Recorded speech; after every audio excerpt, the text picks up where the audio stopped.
Hello everyone, welcome back to my channel. Tupori has man আজি মই বনাম বুলি ভাবিছো সেইকাৰণে ভাবিলো মই আজি ভিডিওটো কৰিয়ে পেলাও মা বনাই থাকিলে কি পল মই ভিডিও নকৰো মানে মই যেদিনা বনাও সেইদিনাই ভিডিওটো কৰো সো আজি মানে এই মাগুৰ মাছটো মাজে মানে চেপাত বজিছিল আৰু এইখিনিত মই ফ্ৰাই কৰি লৈছো ভালকে তেলত দি দিছো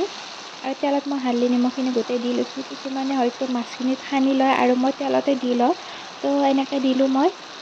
আৰু ভালকৈ উল্টে দি ললো আৰু গাইস আৰু মানে ঠাণ্ডা বতৰ বুলি ক'লে মাংস প্ৰতি লোভটো অলপ বেছি হয় তো মানে সৰু পেটৰ চৰাই লোকেল মানে মুৰ্গী মাৰিছিল সেইকাৰণে মানে অলপ দিল আমাৰ মানে এইটো নিয়ম আছে মানে হেতৰ আলে আমাক দে আমাৰ আনলি হেতক দিয়া যায় আৰু গাইস এই দেখছনে হেলমেটটো পিন্ধি লৈছো কিয় পিন্ধি লৈছো এইটোতো জানেই নিশ্চয় মানে মাছ ভাজি থাকিলে মানে তেল চিটকি পৰে সেইকাৰণে ভাবিলো কি মই সেফটিৰ কাৰণে মোৰ নিজৰ সেফটিৰ কাৰণে হেলমেটটো পিন্ধি লওঁ তাৰ পিছতে মই আদা নহৰু পেষ্টখিনি বটি ললো আৰু আমাৰ মাছ ভাজা শেষ হৈ গ'ল আৰু মাছৰ তেল মানে মাছতে ভাজে কিছুমানে সেইকাৰণে ভাবিলো কি মই মাছৰ তেল আজি মাংসতে ভাজো আৰু এইখিনি পুৰা যোগাৰ কৰি লৈছো তাৰ পিছত তাতে দিছো মই তেজপাত ফুৰণ নাছিল গাইছ সেইকাৰণে ফুৰণখিনি দিয়া নহ'ল আৰু এইখিনি দিয়াৰ পিছতে মই পিয়াজখিনি দি দিছো পিয়াজখিনি মানে অলপ ৰংচুৱা হোৱাৰ পিছত মই মানে যিখিনি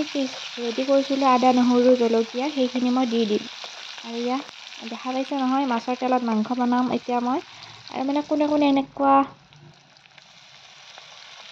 এনেকুৱাকৈ বনায় মানে মাছৰ তেল মাংসত বনায় কমেণ্টত জনাব আৰু এইখিনি ভালকৈ মানে মিক্স কৰি লোৱা হোৱাৰ পিছত মই ইয়াতে দিম অলপমান নৰসিংহ পাত দিলে মানে অলপ গোন্ধটো ওলায় তাৰপিছতে মই দিছোঁ জিৰাৰ পিছতে দিছোঁ মই অলপ মিট মছলা যিহেতু মই মিট বনাওঁ সেইকাৰণে মিট মছলাটো লাগিব তাৰপিছতে হালধি নিমখ মই অলপ দিছোঁ যিহেতু মই মাছৰ তেলত বনাইছোঁ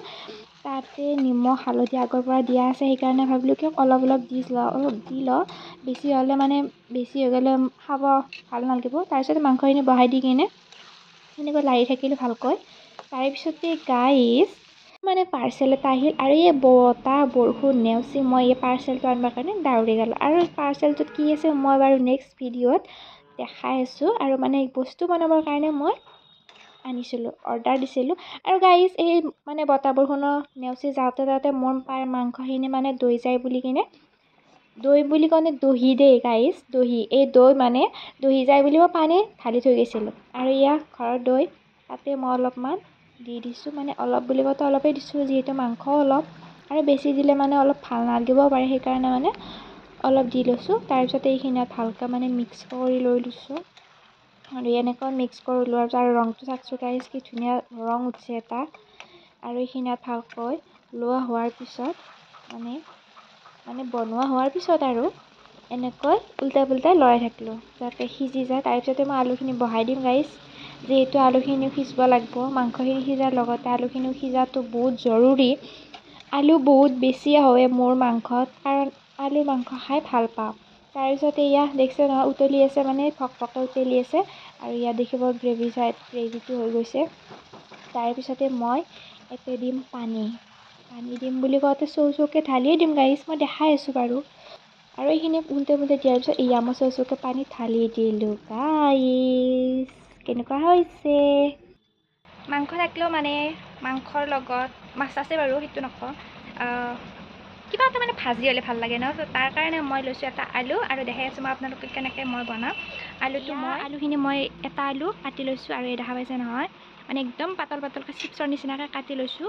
আৰু এইখিনিত মই কেনেকৈ বনাম দেখাই আছোঁ চাই থাকিব তাৰপিছতে টাৱাখন বহাই দিছোঁ তাতে আৰু ইফালে মোৰ মাংস উতলি আছে গাইছ দেখা পাইছে নহয় লৰাই দিছোঁ বাৰু তাৰপিছতে টাৱাখনত মানে আলুখিনি ভাজি মই এইটো টাৱাখন গৰম হ'ব দিছোঁ মই নেক্সট মই তাত টাৱাখন গৰম হৈ গৈছে তাৰ কাৰণে মই তেল অলপ দিছোঁ মিঠাতেলখিনি দিয়াৰ পিছতে তাতে মই নিমখ অলপ দিছোঁ আৰু হালধি অলপ দি কিনে ভালকৈ লৰাই দিছোঁ আৰু দেখিছে নহয় অলপ দি গৈছোঁ মই মানে বেছি হৈ যাব পাৰে সেইকাৰণে গোটেইখিনি মিক্স কৰি লোৱা হোৱাৰ পিছত মই টাৱাখন এনেকৈ মানে লৰাই দিম যাতে চাৰিওফালে তেলখিনি আৰু নিমখখিনি লাগি যায় তাৰপিছতে মই এইখিনিত গৰম ভালকৈ হোৱাৰ পিছত যিখিনি আলু চিপছ মানে কাটি থৈ দিছিলোঁ সেইখিনি মই এখনকৈ দি গৈছোঁ আৰু গোটেইখিনি এনেকৈ লৈ ল'ব তাৰপিছতে টাৱাখন এনেকৈ লৰাই দিব যাতে আলুৰ তলফালে গোটেইখিনি গুচি যায় মানে নিমখ হালধি তেল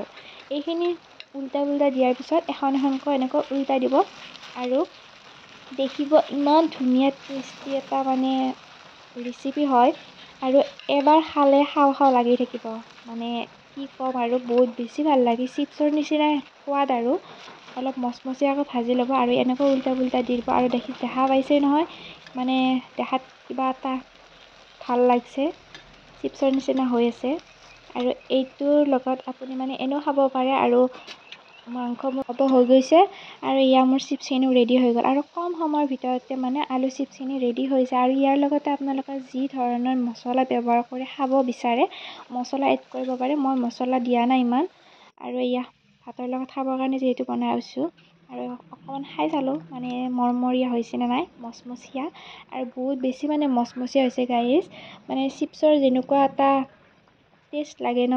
আলুখিনি যিহেতু আলুৰ পৰাই বনায় তো সেইখিনিও মোৰ এনেকুৱাই লাগিছে তাৰপিছতে মই মাংসখিনিত অলপমান পানী দি কিনে তাতে মই আৰু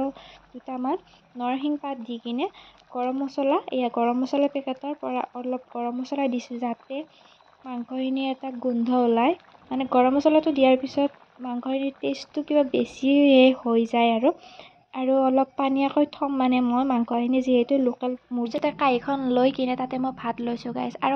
আৰু আজি সজোৱা নাই মই মানে বাতি বা তেনেকুৱা প্লেটত একো মই লোৱা নাই যিহেতু এটা পেটতে যাব সেইকাৰণে ভাবিলোঁ কি আজি মই কাঁহীতে গোটেইখিনি ল'ম আৰু দালি চালি বনোৱা নাছিলোঁ যিহেতু মাংসৰ জোলেদি মই খাম বুলি ভাবিলোঁ আৰু মাংস গলৰ মানে যিটো মাংস মই বহুত বেছি ভাল পাওঁ তাৰপিছতে মাছৰ এক পিচ লৈ কিনে মাছৰ মূৰাটো লৈছোঁ খাবলৈ বৰ টেষ্টি লাগে আৰু চিপছৰ নিচিনা মানে আলুখিনি লৈছোঁ আৰু দেখিছে নহয় কিমান ধুনীয়া এটা মানে এখন থালি ৰেডি হৈ গ'ল মোৰ দেখিবলৈ কেনেকুৱা হৈছে কমেণ্ট কৰি জনাবা আজিৰ কাৰণে বাই বাই।